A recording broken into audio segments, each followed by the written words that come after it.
যেই জোরে সাউন্ড হইছে মানে প্লেন থেকে কিছু পড়ছে এরকম লাগতেছে।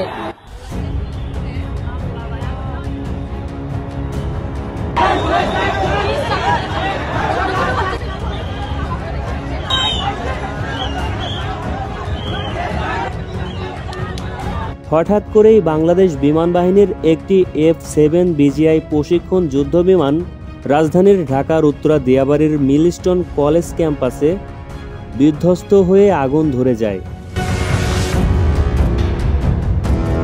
চোখের পলকেই জায়গাটি ভয়ঙ্কর রূপ ধারণ করে।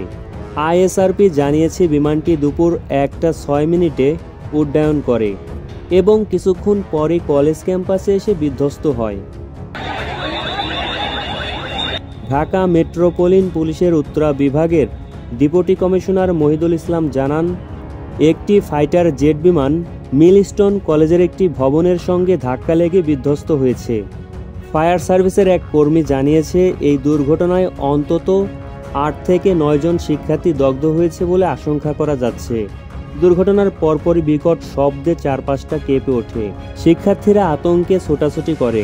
ঘটনাস্থলে দ্রুত আগুন নিয়ন্ত্রণের জন্য কাজ করছে ফায়ার সার্ভিস।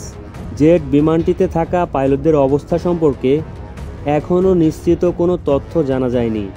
দুর্ঘটনার সঠিক কারণও এখন পর্যন্ত জানা যায়নি।